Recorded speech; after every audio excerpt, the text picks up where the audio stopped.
Hey guys, it's Reid on Related Christ here, back with another flood story. And today's flood story is called the Flood of Dardanus, which is also called the Arcadian flood story or the Samothracian flood story, which most likely is one of the closest flood stories to the flood of Noah. So let's see what it has to say.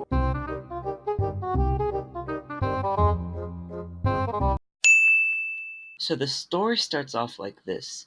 Dardanus was born to Zeus and Electra in the land of Phineus.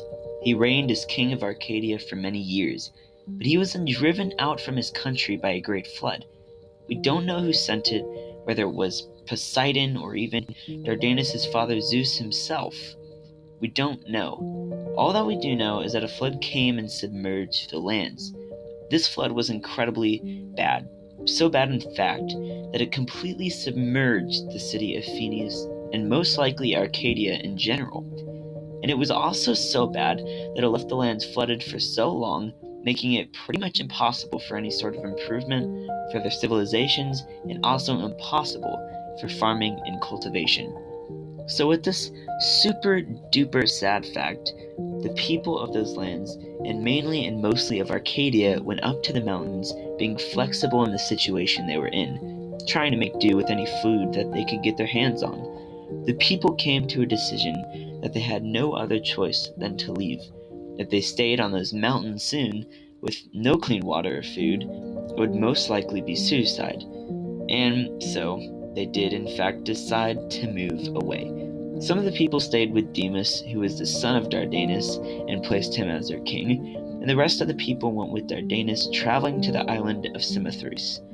Now, here is where many end the story. The story keeps on going. See, we're not too sure how the people who followed Dardanus got to the island of Samothrace, because as we can see from the continued part of the story, which is in fact mentioned in many accounts of the Dardanus flood, we can see that the flood continued even after they sent off to go to the island of Samothrace. And we know this by this next part. According to one account, he floated thither on a raft to the island of Samothrace. Now we know how they got there. But according to another version of the legend, the Great Flood overtook him, not in Arcadia, but in Samothrace, and he escaped on an inflated skin, most likely of an animal or something else, drifting on the face of the waters till he landed on Mount Ida in Troad, being hospitably received by Teucer, ruler of Phrygia. He married Teucer's daughter Batea and became the founder of the royal house of Troy. So that's the story of the Flood of Dardanus. But now it's time for disproving. Yep, it's disproving time. So this episode and the episodes from now on will be a bit different from the first one. In the first video, I sort of made about 7 different points in disproving the Flood of Deucalion. But that took a lot of research, and it sort of looked like people clicked away from the video at that time when I began doing the whole disproving thing. But in this video, I will not really be disproving it as I did last time. But instead, I will first be trying to correspond Dardanus to an actual person in history, especially the Bible, and then I will actually talk about how the Flood of Dardanus really did happen. Was Dardanus a real person? Apart from mythology, yes, he was. So I did a little research about Dardanus and how he corresponds to an actual character, not only from history, but from the Bible.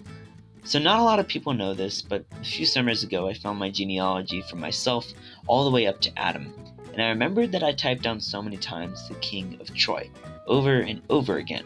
So I looked it up on Ancestry.com to see if I typed the name of Dardanus into my genealogy, and in fact, I didn't write Dardanus down. Instead I wrote down Dana, or better known as Darda. And as we know, Dana or Darda was actually the 3rd great-grandson of Abraham. But how could the people of Troy, aka the Trojans, be Jews? Well, Will Durant, in his book The Story of Civilization, says, an Egyptian papyrus mentions certain Dardanui as among the allies of the Hittites at the Battle of Kadesh in 1287 BC, and Cecilia Hogue, a different sort of non-famous genealogist, comments on the saying, it is likely that these were the ancestors of the Dardanui, who in Homer's terminology are one of the Trojans. Herodotus, however, identified the Trojans with the Teucrians.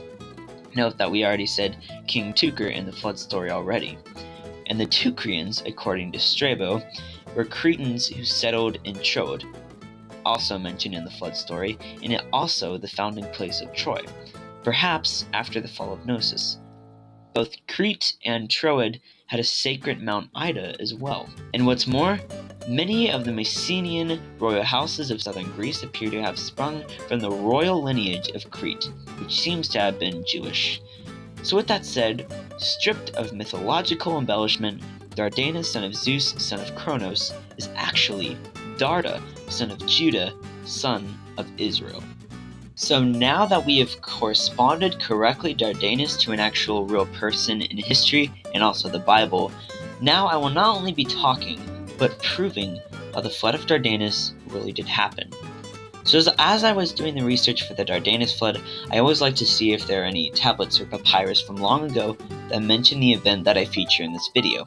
And in fact, I did look up if the Flood of Dardanus had any evidence behind it in tablets or anything of that such. And it does. There are these comet petroglyphs in Icombe near Cross River in Nigeria, which is super close to the northwestish side of Cameroon. And these comet petroglyphs are better known as Icombe monoliths. Now, there are many of these comet petroglyphs, especially in Brittany, France. But the reason why the Icombe monoliths are so important is that they're not just a few monoliths here and there. There are over 350 stone/monoliths, all depicting the same three events. 1. The Flood of Noah, 2. Caesar's Comet, and 3. None other than the Flood of Dardanus itself. And I was getting so mad because all these petroglyphs were all saying that the Flood of Dardanus really did happen. And then I did even more research. Then I came to an astounding conclusion. It really did happen. I will speak about all this in a different video where I prove that the Flood of Noah and the Black Sea Flood were separate events, and that the Dardanus Flood was really the Black Sea Flood. So you might be asking, wait, how can it be real when Dardanus wasn't? Well, that's a good question. And to answer it, I'll answer with this quote from Sir James George Fraser. The Samothracian story is probably nothing but a false inference from the physical geography of the Black Sea and its outlets, the Bosphorus and the Dardanelles. The Thessalian story is probably nothing but a false inference from the physical geography of the mountain-ridged Thessalian basin and its outlets, the Gorge of Tempe. Many civilizations in early days took real events, but then mistakenly paired their false gods with the true story. I hope that made sense. And honestly, that's why I'm doing this series, to show that all, or most of all, the other stories about the floods, aside from the Flood of Noah, from other religions and civilizations, are really false inferences of the Flood of Noah.